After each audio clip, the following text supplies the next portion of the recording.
Should we move on to sprint race qualifying? Take it away. Yeah, sprint qualifying, race qualifying. Whatever they decided to call it. Whatever it is now. Just jumping straight into it then. Brilliant start from Carlos Sainz, who was up 3 places straight away, but a poor start for Gasly, who had done so well on the Friday qualifying session. He'd started off, what was it, P4, wasn't it? It was another excellent start for him, but he just got bogged down in the opening phase and ended up about P7, I think. And then we saw a little bit of drama that Raikkonen had a spin. He had a little bit of a contact with his teammate, although I honestly thought this was Raikkonen's fault. I thought Giovinazzi did nothing wrong. You've heard it here first. He's on the inside of Alonso all the way over to the left. Yeah, I thought it was fine. He does anything wrong there, so I think Raikkonen's only got himself to blame. We did have a nice little battle between Norris and Leclerc. That was about lap 9, so it was some good racing, and Norris ultimately the victor for P5. That's probably the only good thing McLaren did this weekend, which I'm sure we'll touch on later on in your usual segment. But that was good racing from Lando. It was really good. Yeah, they were very respectful of one another, and it was nice to actually see those teams battling on track. It didn't happen. Yep. It didn't really happen again in any real way. But I must say, after lap 9, that's where my notes stopped. Other than a great overtake by Hamilton on Norris for P5 on the final lap. It was on the final lap. So I must say that whilst it was a little bit of excitement to see Hamilton coming through the grid, I still don't really care for these sprint races. You know, a few laps of jostling and then pretty much nothing for everyone except Hamilton, who actually had something to gain by charging, or sprinting, I should say. Because everyone else gets understandably quite cautious, and all it really does is potentially introduce more randomness to the final result. That's all the sprint potentially does. I think the claim of it introducing more exciting racing is just not really true, because you get a few laps of a bit of excitement, and then everyone's like, right, well, let's not risk anything too much. Let's just keep it nice and easy, and that's what we saw. So the only notes I've got is that Bottas had a pretty good start, and it was nice to see that he got a good start. See, obviously, Max was promoted to P1, and Bottas was promoted to P2 after Lewis's disqualification. But Bottas jumped Max straight off the line, which I thought was fantastic, and took it into turn 1.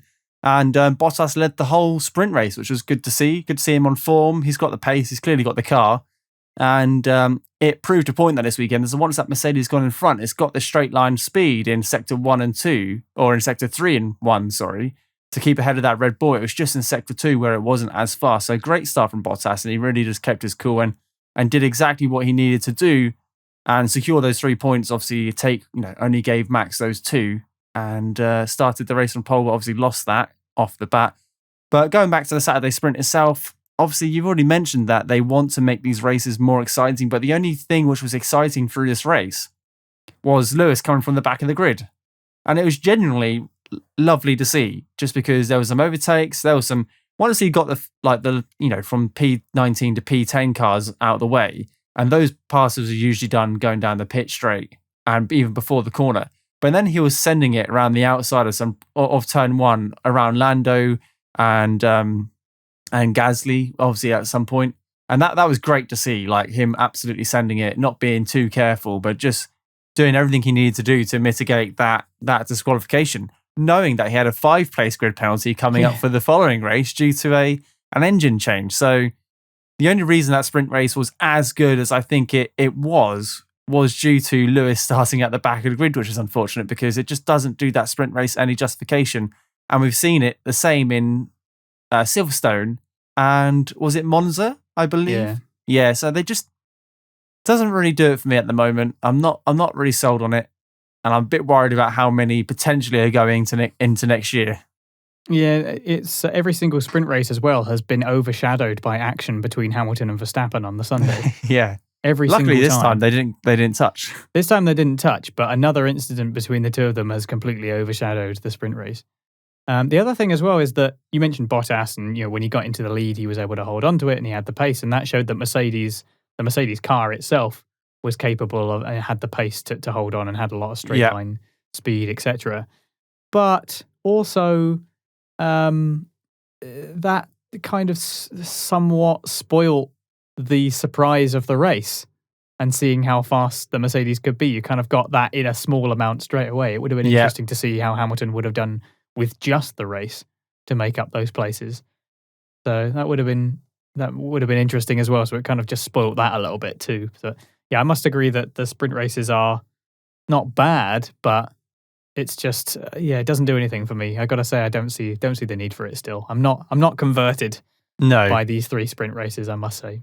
Neither am I. And it's interesting that actually, if Mercedes were going to take a 5-place grid penalty and going to get disqualified at any race during this year, it's a good job it was this race, because they had that 23-lap sprint race to regain as many positions as possible to actually qualify for the race. Because if this had been a traditional weekend and Max and Lewis had got disqualified from qualifying, he would have been started on P20 for the actual race. Now, for argument's sake, he started in P10 and obviously he won the race. I'm pretty sure he would have got quite close starting from P20 given his pace this weekend, but he may have not won the race. So actually, maybe that sprint race played into Mercedes' hands. I mean, absolutely it did. Maybe the wing shouldn't have failed an integrity test and they could have started on pole. But nevertheless, we would have seen a probably lights to flag Hamilton victory though. Yes, yeah, and actually we had a fantastic race between them, so it kind of worked in our favour, and we got the result they wanted. So yeah, but that's what I'm saying. Like the sprint just introduces randomness. It's just potential randomness that gets added, and I think billing it as you get to see more exciting racing. But you don't not really. No, at all. You don't.